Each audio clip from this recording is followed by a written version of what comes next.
Oi! Nessa videoaula a gente vai fazer algumas análises de letras de canções do compositor paulistano Geraldo Filme e vai fazer um apanhado bibliográfico de coisas que já foram escritas por ele e também escritas sobre, enfim, a territorialidade na cidade de São Paulo, o samba e sobre as transformações da cidade no século XX. Essas letras, elas têm em comum o fato de contarem sobre processos de transformação que aconteceram em bairros específicos da cidade de São Paulo e que foram vividos, né, pelo compositor, por Geraldo Filme. E que aqui a gente vai colocar num guarda-chuva chamado progresso, né? Colocar essas transformações nesse grande guarda-chuva que a gente vai chamar de progresso e que a gente vai entender também as possíveis interpretações dessa palavra ao longo do tempo. E acho que, mais que nada, essa videoaula ela tem o intuito de compartilhar mesmo referências de coisas que já foram escritas sobre Geraldo Filme, sobre outros baluartes, enfim, do samba paulistano e sobre a cidade também. Porque esse foi o principal método de investigação dessa pesquisa, encontrar, né, e relacionar essas coisas que já foram escritas sobre o samba de São Paulo e relacioná-las com essas letras dessas canções. Então, começando por situar, né, territorialmente esses espaços que a gente vai falar sobre, a gente destaca aqui o bairro da Barra Funda, do Bexiga, a Sé, Campos Elíseos e o Glicério. Acho que basicamente. Esses bairros, né, esses lugares da cidade centrais, eles foram responsáveis no começo do século XX por receber as famílias migrantes do interior, famílias negras, que no período pós-abolição, né, vieram para a cidade à procura de, enfim, melhorias, né, na qualidade de vida. E essas famílias, elas então, nesses bairros, majoritariamente moraram em cortiços, em porões, abaixo, né, das casas, principalmente na Barra Funda. A gente ainda hoje caminhando pelo bairro, a gente consegue observar as janelas que ficam bem próximas assim ao chão, né, então vestígios desses porões, dessas casas.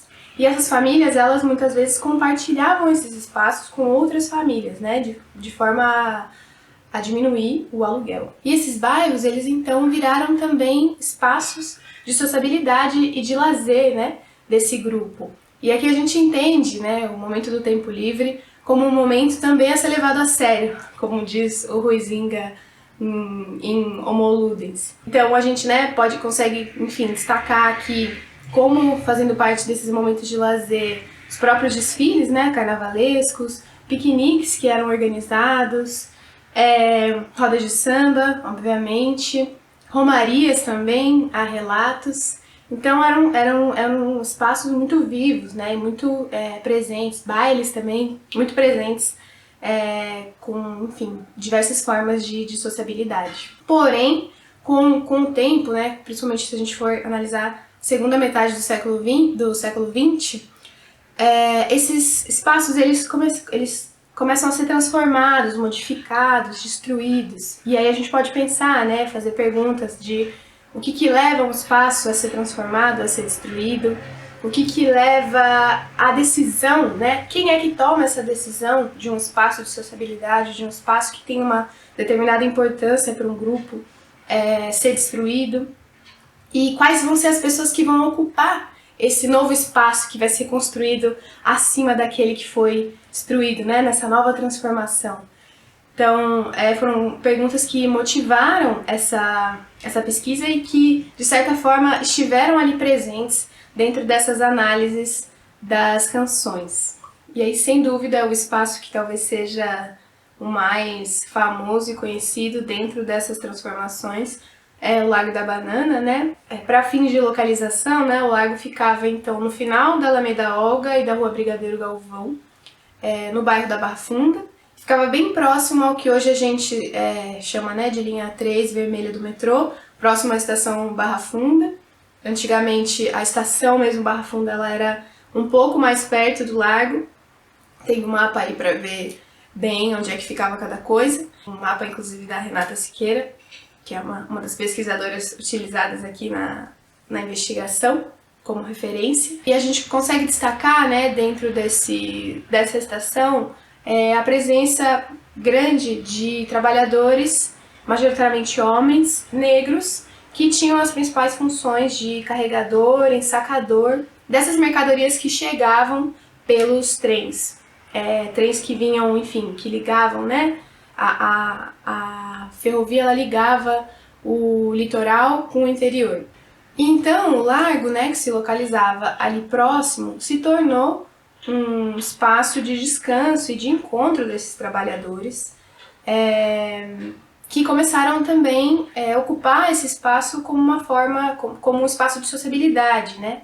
Outro grupo que também ocupava o espaço do Largo da Banana era o grupo dos engraxates, que em sua maioria eram jovens, também negros, que ganhavam a vida engraxando sapatos de outros trabalhadores, ou enfim, granfas, que chegavam na parte central da cidade. E aí então a gente tem um primeiro espaço definido e analisado sob essa ótica, né, da sociabilidade, do tempo livre, e também chega num dos primeiros, enfim, conceitos olhados aí para o desenvolvimento dessa pesquisa, que é um conceito trazido pelo antropólogo Magnani, o conceito de pedaço, em que ele define, mais ou menos fazendo uma citação livre, como o pedaço, né, como sendo um espaço de sociabilidade, que ele é diferente do da casa, então menos intenso que o da casa, mas também é diferente do da rua, um pouco mais comprometido, um pouco mais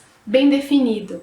Então o pedaço, ele é esse entre a casa e entre a rua, mas que há algum tipo de sensação de permanência, de sensação de afeto com esse determinado espaço. Mas o geral do filme ele já nos alerta de antemão que o largo ele não sobreviveria a essas transformações da cidade, né?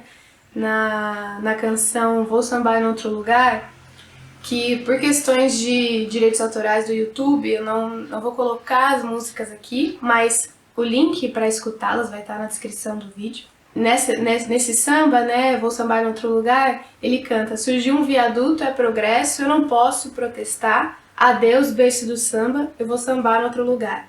Berço do samba seria essa referência, né, ao Largo da Banana, uma referência que perdurou até aí nos dias de hoje, como o Largo da Banana sendo o berço do samba paulistano.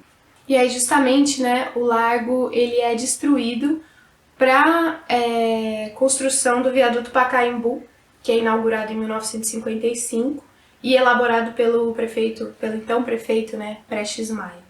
Quem faz uma análise detalhada, inclusive dos documentos da Câmara, que foi um processo bastante conturbado de aprovação dessa construção, e aí revogação, e aí aprovação de novo, enfim, rolou uma movimentação, e quem faz essa análise detalhada desses documentos é a pesquisadora Renata Siqueira, já citada aqui anteriormente. E aí então ela conta esse processo de forma detalhada. E aí dentro das justificativas, né, que Renata Siqueira encontra para a destruição do Largo da Banana, que foi colocado em pauta, apesar da sua invisibilização aos olhos da lei, é que esse espaço ele seria, entre aspas, mal frequentado, um espaço de muita violência, de muitos acidentes automobilísticos, e também a condição, né, vulnerável, segundo documentos, a condição vulnerável socialmente das pessoas que ocupavam aquele espaço de entorno. E aqui então surge um outro cruzamento da pesquisa, né? Quando a Renata Siqueira ela traz pra gente esses depoimentos e esses relatos da tomada de decisão da construção do viaduto Pacaembu e a consequente destruição do Largo da Banana, a gente consegue identificar um discurso racista com o bairro, com seus moradores e com os frequentadores desse espaço dos entornos do Largo da Banana. E quem nos ajuda a identificar isso é a pesquisadora Grada Quilomba, que ela vai dizer que esse discurso de olhar para alguma coisa como diferente, como anormal, é um mecanismo do racismo, de negação. E ela vai dizer que essa negação ela é usada historicamente para legitimar espaços de exclusão racial e espaços de discriminação racial. E aí, sobre essa reflexão, eu trago o livro Nem Tudo Era Italiano, do Kazean Gatu, que ele, com números oficiais, né, trazendo registros oficiais do período pós-abolicionista, a gente consegue perceber bem essa instrumentalização da negação, né, e desse racismo, porque nesses números a gente consegue observar como homens e mulheres negras, no período pós-abolicionista, foram excluídos das possibilidades de trabalho, mesmo quando esse período, né, então que a capital estava crescendo exponencialmente com a migração, não só dessas famílias, como também de famílias italianas. A música Tradição, que é outra composição de Geraldo Filme, também conta um pouco sobre essas transformações, mas agora em outros espaços, né? Geraldo Filme vai dizer numa parte da música: o samba não levanta mais poeira, o asfalto hoje cobriu o nosso chão, lembrança eu tenho da saracura e saudades eu tenho do nosso cordão. Bexiga hoje é só arranha-céu e já não se vê mais a luz da lua. Bem como em outras composições, né, o Geraldo Filme ele narra esses processos de transformação carregado de uma certa nostalgia, com um espaço que ele já não existe mais, tendo que recorrer à memória, né, para reconstruir o bairro do Bexiga, que é o mencionado nessa canção. Então ele cita, né, o asfaltamento das ruas e avenidas, o crescimento, né, a verticalização e a construção dos prédios, evitando aí um olhar para o horizonte, um olhar para o céu, um olhar para essa lua e para essas estrelas. Essas são algumas alterações que podem parecer sutis, se a gente for pensar na história da cidade de São Paulo, elas são importantes, né, para um entendimento de uma comunidade, um entendimento de um espaço ali que foi construído afetivamente. E Filme também menciona o rio Saracura, né, que foi um rio importante. A gente consegue observar em entrevistas de outros baluartes que esse rio, ele, inclusive, já foi possível de nadar e pescar lá no Bexiga. Hoje ele é encanado, né?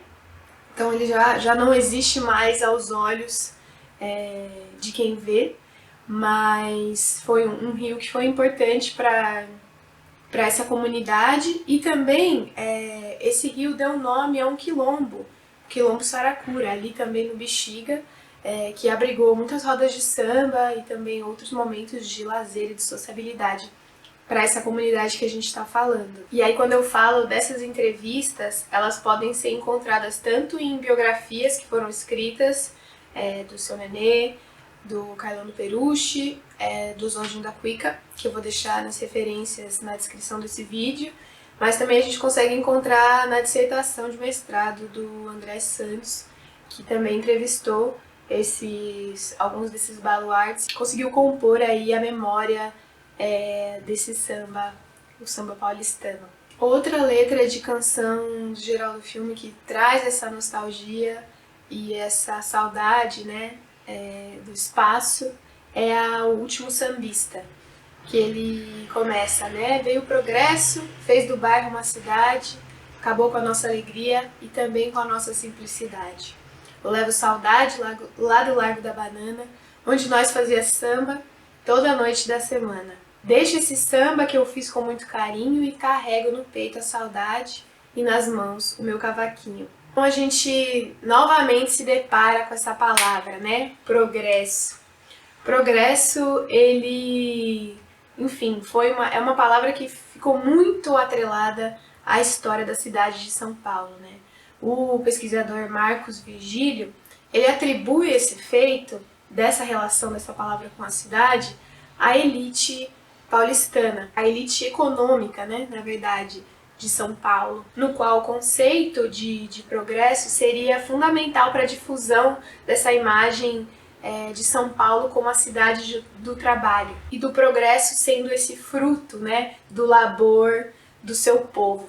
Nessa análise do Marcos Virgílio, o progresso, né, ele está estritamente relacionado com outra palavra que a gente conhece bem, que está na nossa bandeira nacional, que é a ordem, né? Nesse sentido, o progresso parece favorecer estritamente, né, essa organização e essa ideia de sociedade evoluída e organizada, também atrelada a um critério, enfim, classista e racista do que é ordem, do que é organização e do que é o progresso, né? E aí a gente retorna para as perguntas que a gente mencionou lá no começo do vídeo, que é a quem esse progresso e essa ordem se destina e quem vão ser as pessoas que vão usufruir dessa ideia de progresso e de ordem que é trazida nessa perspectiva da história da cidade de São Paulo. E, gente, essas perguntas a gente pode fazer,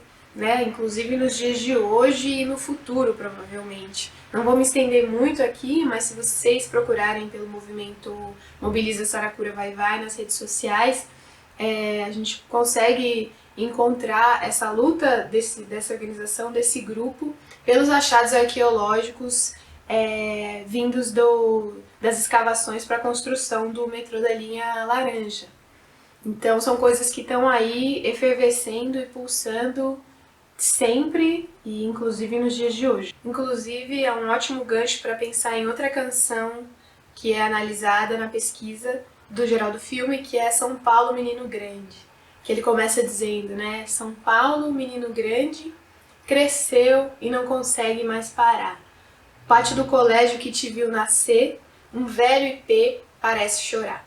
Então ele comenta sobre esse crescimento, né, desenfreado dessa capital, a procura desse progresso, né, que a gente mencionou agora. A menção aqui ao pátio do colégio é muito interessante porque, né, foi um espaço que foi construído para a catequização de povos originários em São Paulo e que ao longo do tempo passou por diversas transformações e chegou a ser demolido e reconstruído de forma mais similar possível à sua arquitetura original. E então ele traz essa ideia de um espaço que viu a cidade nascer, né? Então ali meados de 1500, e que acompanhou esse crescimento e que em determinado momento foi completamente destruído e reerguido, né? E aí ele segue na canção, né? Não vejo a sua mãe preta na rua, nem o seu pregão, cafezinho quentinho, senhor, pipoca, pamonha e quentão.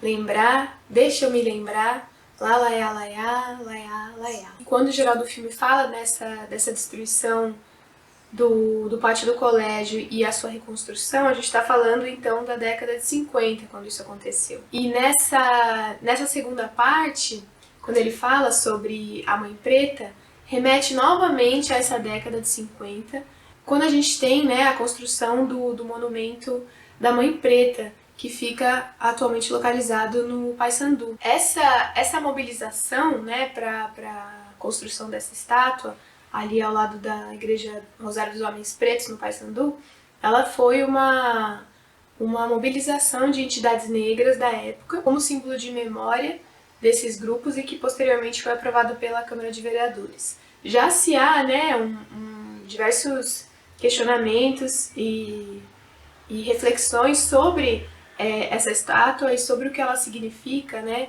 em relação à sua simbologia e sobre a posição da mulher preta, que aqui eu não vou me estender, mas que vale a pena também procurar saber sobre as discussões atuais sobre esse monumento. Uma sacada genial do Geraldo Filme, ao meu ver pelo menos, é que ele, mencionando a estátua da Mãe Preta do Paissandu e mencionando as vendedoras de quitutes, que são, né, pipoca, pamonha e quentão, o compositor ele parece questionar os poderes públicos, de dizer, bom, vocês estão colocando aqui o monumento de uma Mãe Preta como forma de memória e simbologia dos grupos negros da cidade de São Paulo, mas onde estão as vendedoras de quitutes? Onde estão as baianas, né, famosas, que ficavam no centro da cidade? Onde estão, né, as vendedoras, o pregão, que ele se refere, é o ato de vender, né, os seus produtos através da voz. Então, onde estão essas mulheres? Então a gente percebe que, assim como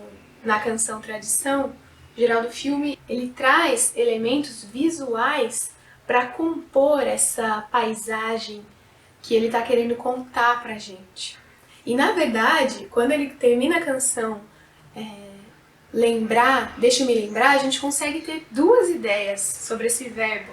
A gente consegue ter duas interpretações sobre o que esse verbo, o que a palavra lembrar está querendo nos dizer. A primeira sendo, né, do próprio compositor exercitando esse ato, né, de lembrar enquanto escreve a canção, de lembrar de algo que já foi, que já aconteceu, o que nos faz entender que quando ele escreveu a canção, aquela coisa já não existia mais, então ele teve que se apoiar na sua própria memória para escrever a canção. E já na segunda ideia a gente consegue pensar nesse verbo como um verbo de ação, quase, né? Então, eu quero me lembrar e eu vou me lembrar. Eu estou escrevendo para que isso seja lembrado sempre que cantado.